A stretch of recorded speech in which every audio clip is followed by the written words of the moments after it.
Hey everybody, JJ here for another babble about some horrible juice that I drink every day. I'm joking, of course. I just finished up a long video about Peisty cymbals, and I figured it wouldn't be a fair assessment of equipment that I've used if I didn't give some love or some recognition to a brand that I played and still play since I was very beginnings of my drumming. So we're dating back to the early 90s, and you know, just a long tenure with the brand, and you know, wonderful company, and nothing but good things to say about them. And the brand is Zildjian. I think it's fairly obvious if you're a drummer at all that you know Zildjian cymbals. I don't think it's a surprise to anybody right now. I started off as I'd see music videos, and to me the two standouts that I would see in most of the music videos I was watching when I was younger and first getting into drumming were Zildjian was an obvious one that was everywhere. You know, like John Mellencamp videos, Kenny Aronoff was a big endorser, Simon Phillips was endorsing them at the time. You know, just a litany of drummers using Zildjian, and the other one was Peisty as well. The end of the 80s into the early 90s was kind of like Peisty was all over the place with the bands that I was really into, and a lot of the drummers. So it was kind of those two brands neck and neck for me. There's nothing wrong with Sabian either. It's just they were never, I don't know, you have your preferences, and Sabian wasn't mine. Even though they're Canadian and made to probably the same specs and standards as Zildjian, it just, Zildjian was my choice. So, yeah, the very first drum set I ever got my hands on, I should go back further. The very first drum set I ever played belonged to my friend Craig. His father, Trevor, happened to have I'm pretty sure it was a Ludwig kit. It could have been a Stewart or something else. I don't remember seeing a logo on it anywhere, but I do believe it was a Ludwig, and Trevor's reminded me that it was a Ludwig as well at some point, so I do believe him. He would know. So we started out on that kit when I was, my friend Craig and I would play music together when we were about, 11 or 12 years old, something like that. And he had that drum set. I didn't own a drum set at the time, so I would use that one. And that cymbal setup was Zildjian at that time.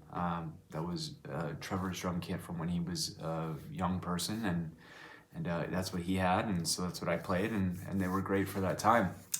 When it got time for me to get my first drum set, I had purchased a Tom Imperial Star kit from the mid-70s, and it had a set of period correct cymbals that came with it, which were unlabeled, but they were, I believe them to be probably from the rock, or they were A series cymbals from Zildjian.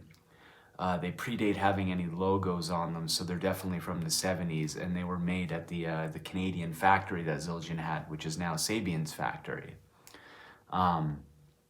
And they were great cymbals. They're excellent cymbals. For a beginning drummer, only being like 13, maybe 14 years old, it was a very nice collection of cymbals to have.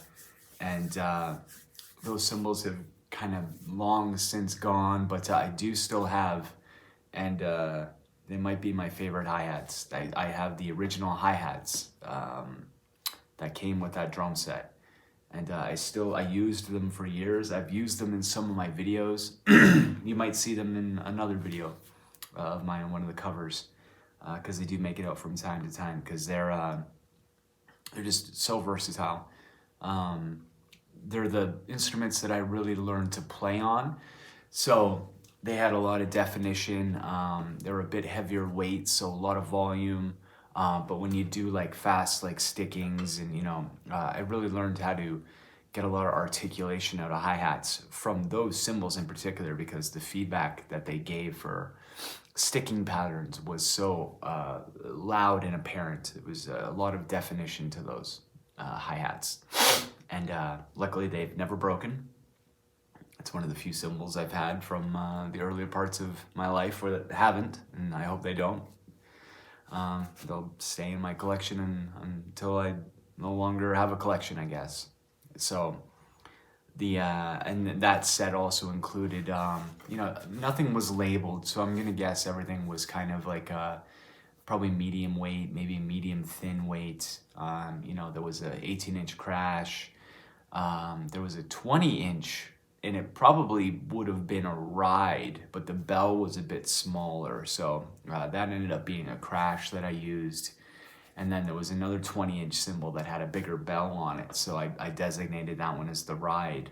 But honestly, the two 20s could have been interchangeable as far as their weight and playability goes.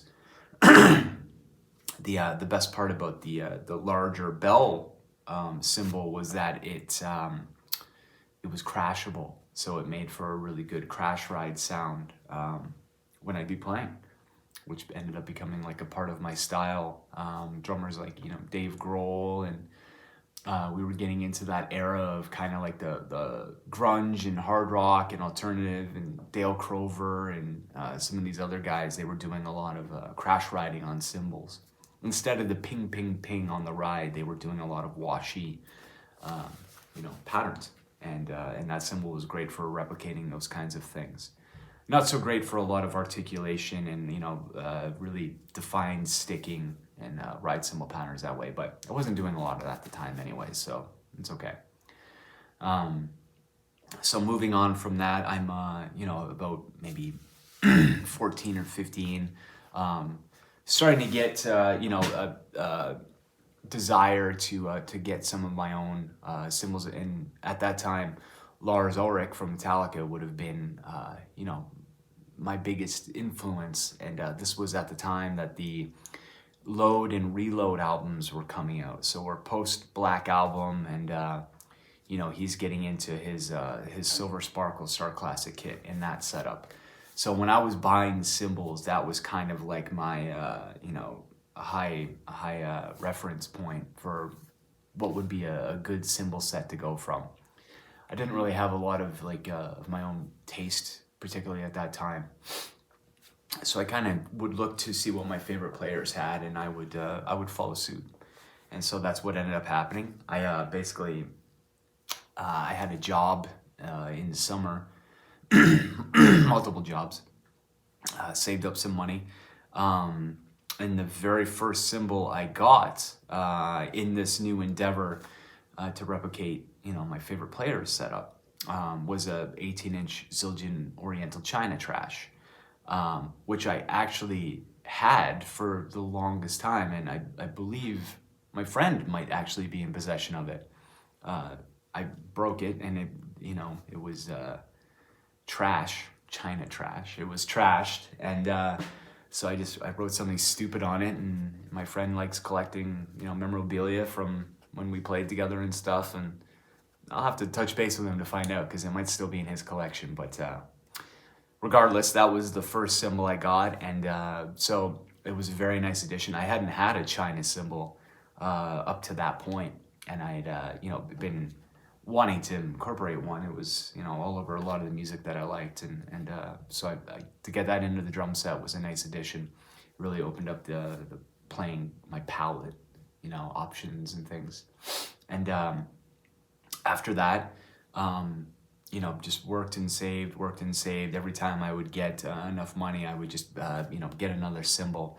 So in about a year's time, I had basically replicated Lars's cymbal set from 1996 and 1997. So I had a 17-inch and an 18-inch medium brilliant A-series crash that would be, left side similar to him. I replicated his setup exactly. So if you look at pictures from 96, 97 with his Silver Sparkle Star Classic kit, I had the exactly the same. I was using different drums, but the cymbal set was the same.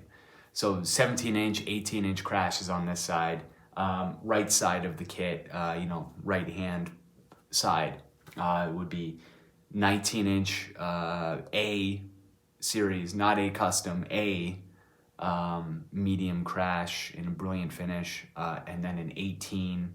And then I didn't do the, I used my old ride cymbal and my old hi-hats, the 1970s ones I spoke about earlier. Those stayed in the setup. I didn't get a different ride cymbal and I didn't get different hi-hats right away. And then I had the Oriental China trash, which I put back up in this generalized area, not over the ride cymbal like he did. And then I ended up getting a 12-inch Z Custom Splash, which was a great cymbal. I was never a massive fan of the Z Customs, or the Zs in general. They were kind of like a one-trick pony. But that was essentially, it was a 12-inch cymbal. It was essentially a small crash. And it was great. Like it was loud, and it didn't have that, the nature of being toy-like that some smaller splash cymbals have. And I used it for years. I still have it. It's cracked and I've repaired it, but it still sounds pretty good. It for recording purposes, it works just fine. So yeah, I ended up replicating that set. And then eventually I wanted a second set of hi-hats so I could run a remote set on the right-hand side like he had done at one point. So I decided to get the Z Custom Dyno Beats, which were, I remember buying them, and the guy at the clerk at the store grabbed the bag. He made a, like one of these noises, and he looked at the cymbals and he's like, "You must really hate your neighbors if you're buying these things." Yeah, they are a little ridiculous. Like the fact that he's used them for so long, I don't know what draws Lars to those cymbals in particular, because he's really the only guy I see using them anymore. Like they're so heavy. They're just so like that's as close as you can get to, like one of those hi-hat cymbals weighs as much as a ride cymbal. They're extremely heavy. I don't use them as the pair anymore. If anything, I'll just take the one of the cymbals and use it as a bottom, similar to how Zildjian introduced the KZ combination. That's like Simon Phillips and Carter Beaufort was using, where really heavy on the bottom, lighter on the top, and you get these cymbals that work pretty well for a lot of articulation, and they work well for that. But they don't sound good. They're clangy and they're loud, and they're just like they feel like when you hit them with the stick, they just don't have they're unique is a good way to phrase it. And unique enough where they never ever get played, put it that way. So anyway, so I had those and I used those for a while, and I eventually drifted back over towards my original 1970s hi-hats and used those for many, many, many years. So yeah, at least I've been using them consistently for almost 30 years, and they're fantastic hi-hats. But so I had that set up, and that lasted me. I stuck with that until about maybe 2002, and I had a bit of a gap in my playing from I didn't have a good practice space, and so I wasn't really buying any gear or anything like that. Managed to find another practice space, and when I got into this new practice space, it was around 2003. And so then I started digging out cymbals again, setting up, and kind of, I don't like this. This is not good. So decided to make some changes. So in and amongst that era, I had dipped my toes in with Paiste pretty briefly. It wasn't briefly, but it was, I wasn't fully in with Paiste. I'd tried some cymbals, and they worked, but I was still on board with Zildjian, and they had a lot of things I hadn't tried yet. So I was still experimenting with sounds. So we get to 2003, and so I start seeing, at that time, the brilliant cymbals from Zildjian on the A series, I think, had kind of started to disappear because Zildjian was really starting to push the A customs as kind of their new universal, like what everyone would use. It had gone from the A series being the everyday kind of normal cymbals, and the A customs were being pushed towards that direction, I believe. And so I'd seen people that formerly used brilliant A series cymbals had gone over to A customs, and so I decided to start giving them a whirl at that point. And I loved the crashes. They had this very bright character to them that I really liked. They felt great to play. They were like the perfect weight cymbal. Not too loud, not too quiet. One of the best universal crash cymbals I think you can probably get. There's not a genre of music they don't work in. They have every volume level from pianissimo to fortissimo. Like it covers the entire gamut of what you could possibly need. It's one of those cymbals you could get and just have that be your only crash, and you could cover anything you need with it. So very happy with those crashes when they were introduced, and I had I would stick between 17-inch crashes and up to 20-inch crashes for a while. Basically, my setup has been pretty much this: 2 rack toms, cymbals on either side, crash cymbals on either side, for quite a long time. So I would alternate between an 18-inch A custom, same cymbal over here. Sometimes I'd switch this to a 19. Sometimes they would both be 19s. Just whatever. Sometimes one would be available in the shop and the other one wouldn't. Sometimes I'd like the sound of one better than the other, and I would just I was going through them. I was breaking them. It's no fault of the cymbals themselves. I was just playing. I was in my early 20s and angry. I don't know, just taking it out on the drums. You know what I mean? So I still play in a similar fashion, I think, but I'm definitely breaking a lot less cymbals, which is nice on the old pocketbook. So I start switching over to A customs, and a handful of them here and there. So we get to about maybe 2007 or 2008, and I get finally like a dedicated practice room, and so I'm there quite a bit, pretty much every day when I could, and spending a couple hours there. So definitely a lot more time with the cymbals and a lot more time experimenting and things like that. So that's where I start to get into some of the experimentation with different cymbals that I had never considered previously. So some of the K cymbals, some of the I'd gotten into a bit of the Z customs from having them previously with the Dyno Beat hi-hats and the Z custom splash. I started experimenting a bit with the Z custom crashes at that point, which I never really did a whole lot for me. I have one right now that I was using live for a bit, and as far as a power crash goes, I mean, to my ears, the Paiste is much more musical and much more. You can use it in a lot more scenarios than you can use the Z customs. The volume is about the same, but the Z custom has a much more stiff feel, and just it's not as musical.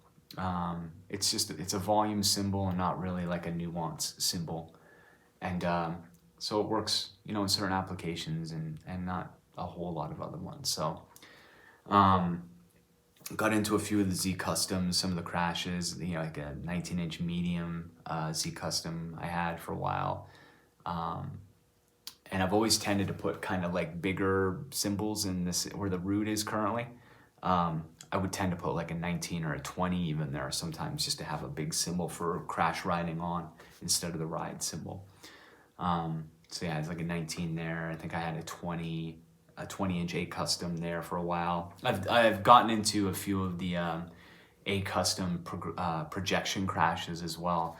They had a slightly bigger bell. I don't think they were any thicker. I think the bell was just bigger, and I think it slightly raised the pitch up of the cymbal, and so projection.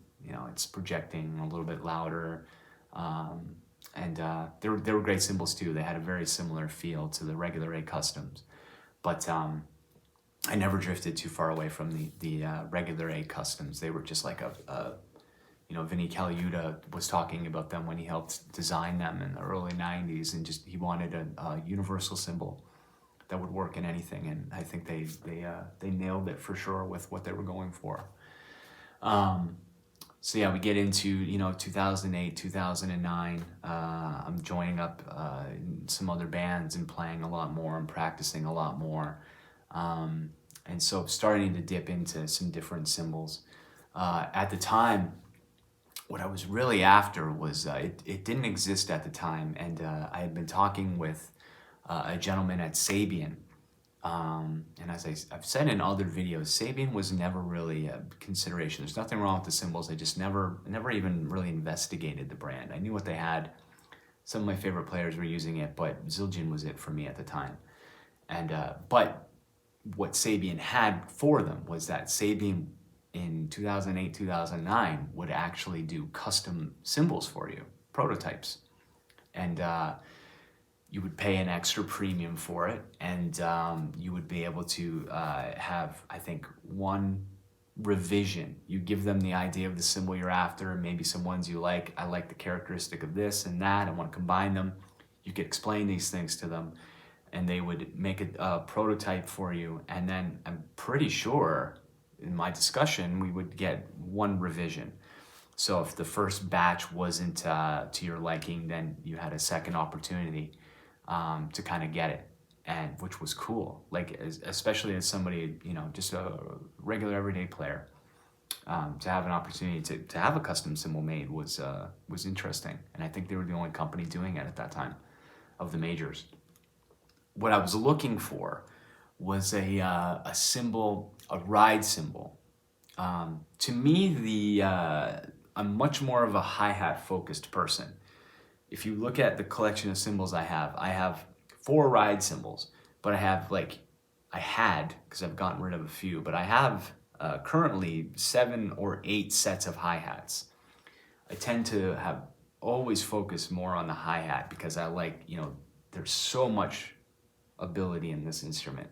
All the variations between half open and half closed, and accents and, stickings and all this stuff. And so yeah, like Stuart Copeland would, probably offer a similar comparison.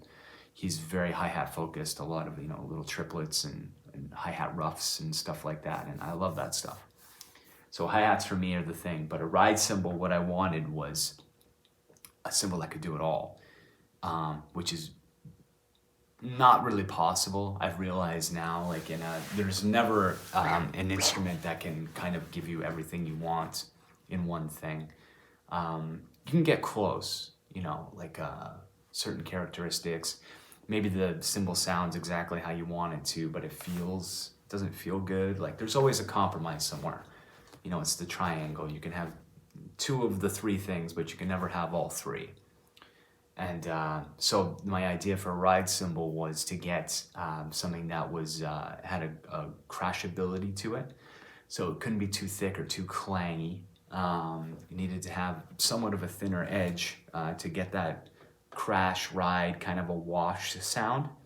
Because I'm the type of player, if I'm doing like a fast, like a buzz roll or something like that on the snare drum, my go-to, instead of going to a cymbal that's high up like a crash, I would tend to go for a hi-hat, which is down lower, or the ride cymbal. So I still, even with the power ride here, I still tend to use this as just a really quick, like a flick of the wrist to get to that cymbal for a crash. And so it's important to me to have a ride cymbal that has that ability. And so that's the first thing, crashability. The second would be to have a bell that cuts through for all the accents. Because I do a lot of like offbeat accents with the bell, and a lot of like, I like to hear doubles. Like I like to play patterns like double stroke rolls, basically between the hi-hat and like a ride bell. And I like to clearly hear those accents. So to achieve that, usually the bell needs to be fairly thick. If you have a thin or a small bell, it doesn't really doesn't have that brightness and it doesn't have that cut to really get through the to show the articulation of the pattern. So that was number two. And then number three would be like like a brighter tone to it. Not so much even brighter, but just like a tone it's not going to be too clangy. It wouldn't be too dark. It would be universal. Essentially what I was looking for was a ride cymbal that I could use in any application and not have it be out of place. So when I spoke with Zildjian, we were on our way towards something like that. They had a couple ride cymbals out at that time that were, some element of it would be close to what I wanted, but it wasn't the whole cymbal. And so started going back and forth on these design elements for a ride cymbal from Zildjian. And I got a little bit of the ways through that process. And I think it was maybe right around that same time, or maybe just before, Zildjian released, they have a line of their K-Custom hybrid cymbals.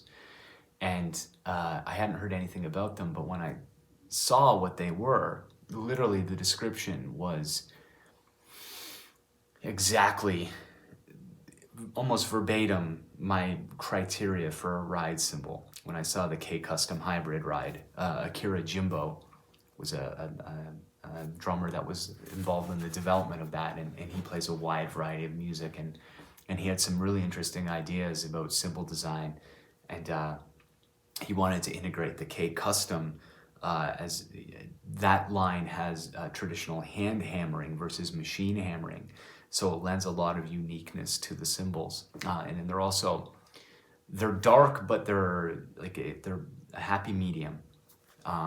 If you're not familiar with them, the K-Custom basically, the outer, let's say half of the cymbal is, it thins out towards the edge of the cymbal. So from the bow to the bow, whatever it is, from the middle portion of the cymbal to the edge of the cymbal, it gets thin.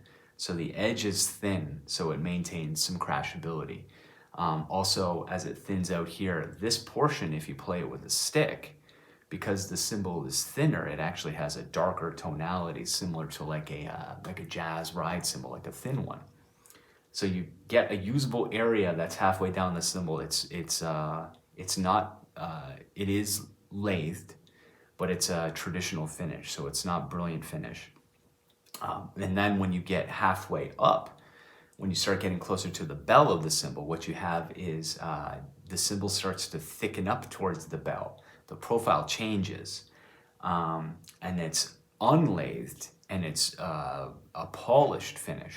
So when you go from tip of the stick on the edge to tip of the stick towards the middle of the cymbal, you get pretty much a completely different cymbal. So you could be playing, jazz on the washier kind of edge of the cymbal, and then if you move the tip of the stick in and start playing the same pattern closer to the bell, that's where you start getting the rock and roll, the pop kind of the brightness, which is amazing. It wasn't even something that was I had considered when I was talking with Zildjian about my prototype. But when I saw that Zildjian had that, I thought that was such a cool idea, because you'll never get the perfect combination, but they were the closest out of all the manufacturers that was kind of doing these dual surface rides. I know Zildjian had one, but it didn't quite fit the same profile as what I was looking for. And then being unlathed, it's kind of similar to like the Rudes are an unlathed cymbal as well, and there's a little bit more metal in it. It raises the pitch a little bit, so it's brighter. And then you get to the bell, and the bell on them it's a large diameter bell, so the volume of the cymbal stays up. It's not a low volume cymbal by any means. It can be, but it can also get quite loud for rock music applications. And then the bell is, for a K-Custom cymbal, the bell is extremely bright. Not quite as bright as the Paiste Power Ride, but we're talking a cymbal that is a completely different beast than this one. And if it can hang if the K Custom can hang with this and work pretty well, then that's pretty good. I'll give Zildjian kudos for that. So I got my hands on that cymbal as a ride cymbal, and when I got that, it was kind of like, okay, this is an excellent cymbal to have as like a home base, and it blended well with everything that I had. It's like the bright crashes, the ride cymbal being slightly darker, it still worked really well. I had the 20-inch version of that, and I had a very overzealous guitar player grab the cymbal once and pull it over, and that cymbal met an early demise, and I was not too happy, but I love the guy, and it happens, it's rock and roll. So I ended up getting Eric Singer from Kiss was actually a big proponent of the 21-inch version of it, so I decided the next one I got was a 21.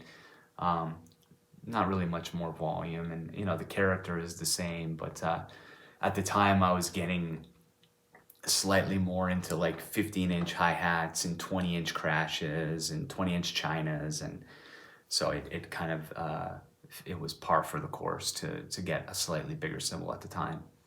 And I can get into that setup because the 21-inch was the 21-inch K Custom Hybrid ride. When I got that, I still have it.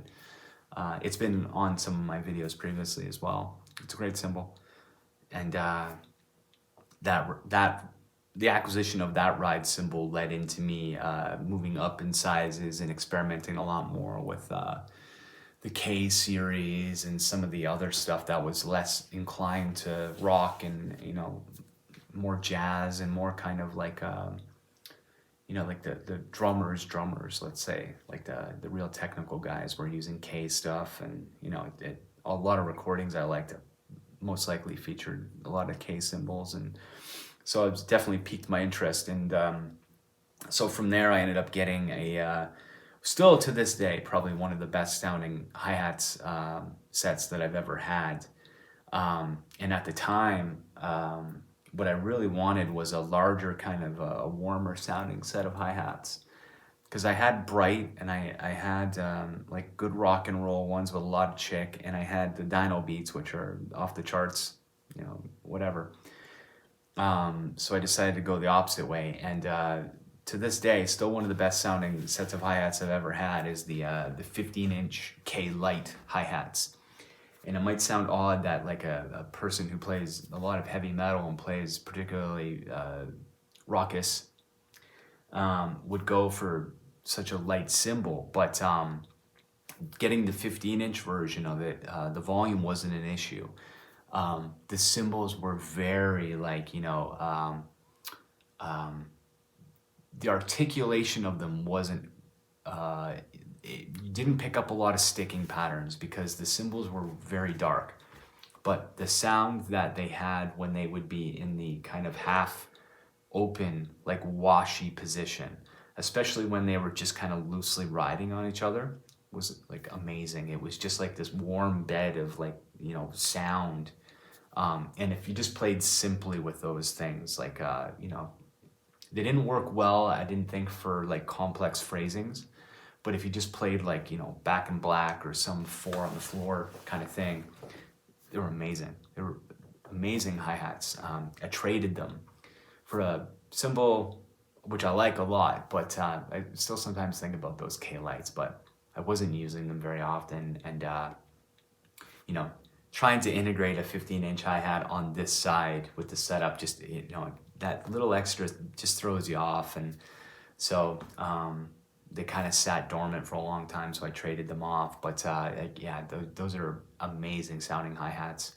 If you're a pretty mellow player, just little accents here and there and stuff and they're so controllable for being that large. I think the 15s are actually the sweet spot in the sound. The 14s did nothing for me, and they made a 16-inch version for a time as well. And the 15s were the sweet spot. So from there, I have the 21-inch K Custom Hybrid ride at the time, 15-inch K Lite hi-hats. I had moved up to 19-inch A Custom crashes during that period, and a 20-inch Oriental China trash, which I still have. It's still here as well. I had cracked the last 18 that I had, and I was moving up in sizes, so I decided to grab a 20. And honestly, I don't like the 20 as much as I like the 18. For China cymbals, for me, I really like them to be like the when they're dark sounding, they kind of sound a bit gong like to me. Boom, like they have this tonality to them that I don't like as much as the bright ones. And I have currently I have a 19-inch K China Boy. Can you even say that anymore? China Boy? Well, it says right on there, so I'm gonna say it. It's the name on the cymbal. And just show you the difference, the China trash. This is the 20 here, and it doesn't get a lot of use these days, but still a great cymbal nonetheless. But they're both, the K especially is pretty dark. You know, it's a 19-inch, and I just thought, I found it used.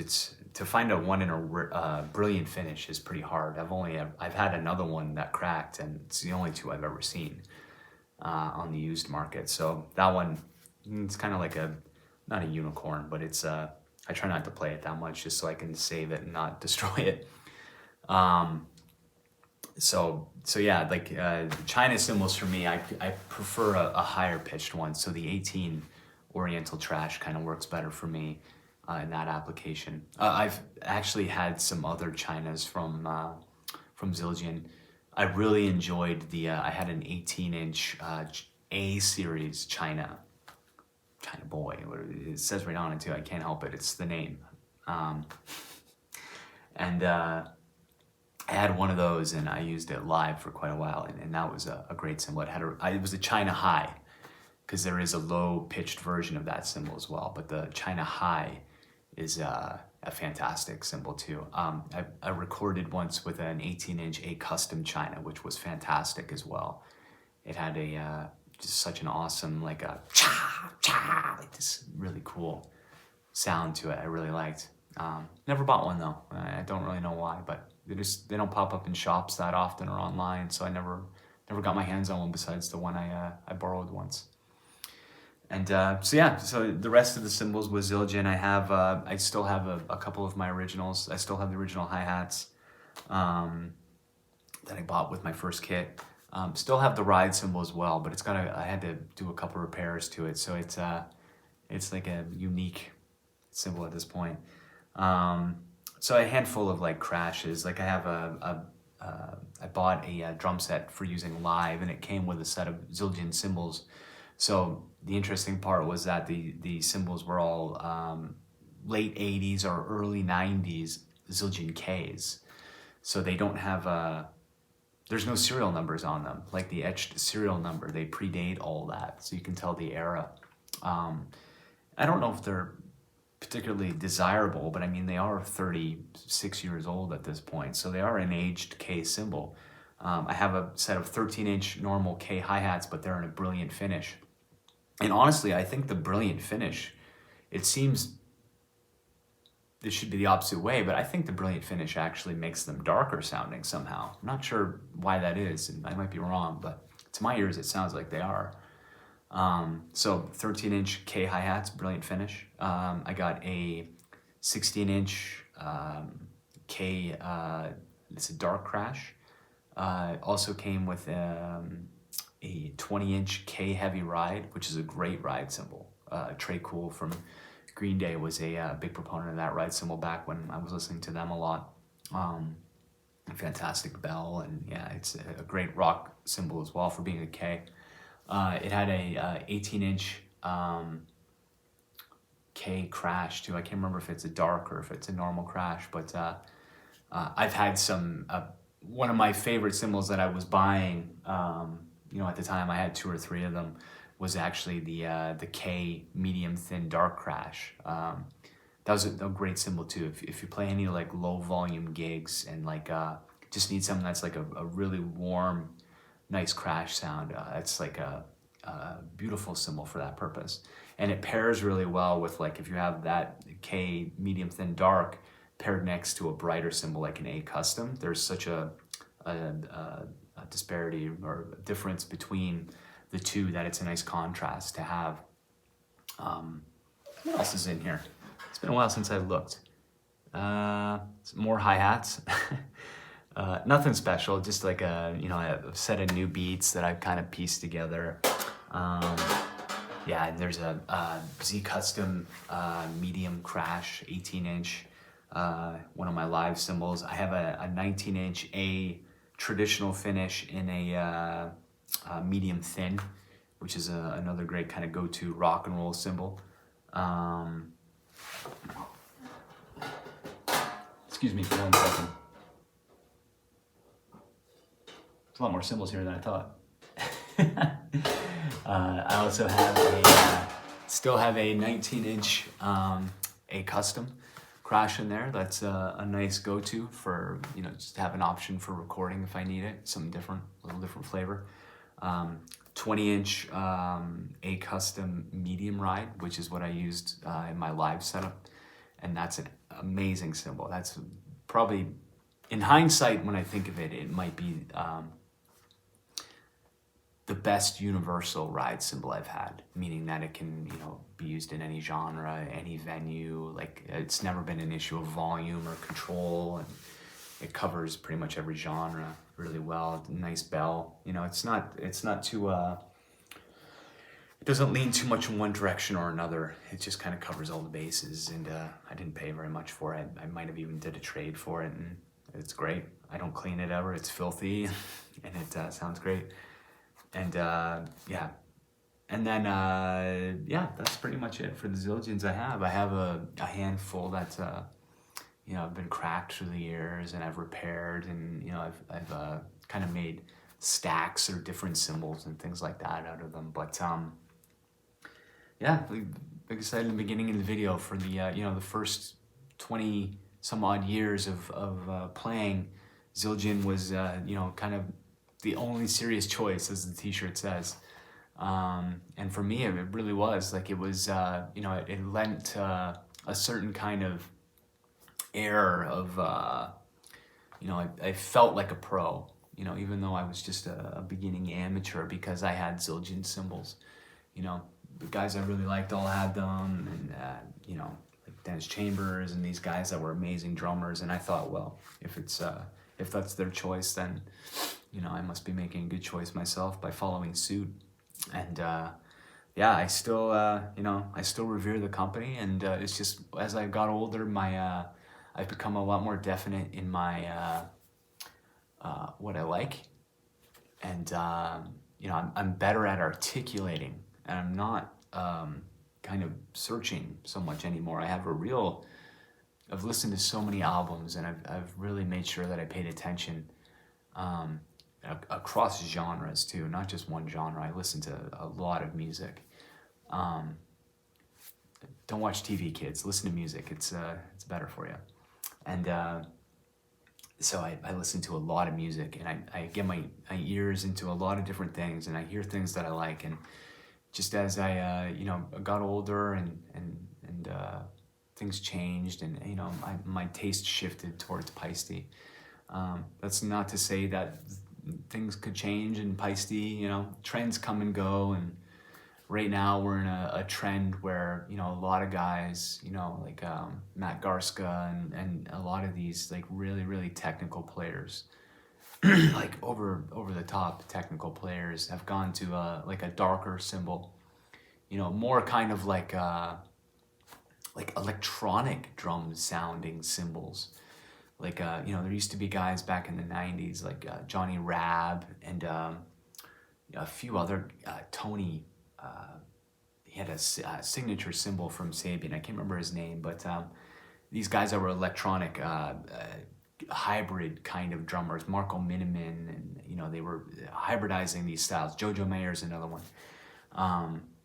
So they kind of integrated these really staccato, like almost sample-ish things into their cymbal sounds, and that's made its crossing over into now where a lot of drummers prefer like a really dark, almost like a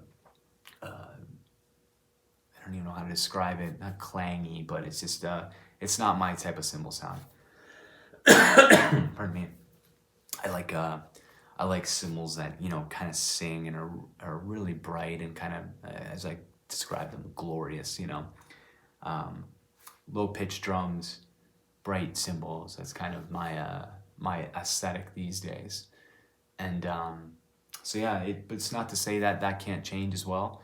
You know, the trend for dark cymbals now, 10 years from now, it could be a trend back towards bright cymbals, and then maybe feel like doing the opposite of that then, and then linger towards something else. There's lots of great brands out there. You know, Meinl's definitely piqued my interest a little bit with some of their things. But for right now, you know, the Zildjians are here.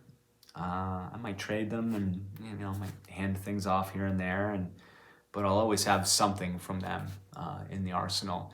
They're kind of like a home for me, a good home base. Whereas, you know, the Paistis are a more modern introduction into my playing, and I'm still kind of learning how to play them, learning how to integrate them into songs and how that fits. I take a lot of time like figuring those kinds of things out as well when I'm doing any kind of composition for people. It's like those things are important to me. It's not just, you know, just hitting random things. It's like things have a reason and a rhyme for being there or whatever. But yeah, the Zildjians are always like, they're always here or at the standby, and you know, they're good soldiers, and they keep up the battle.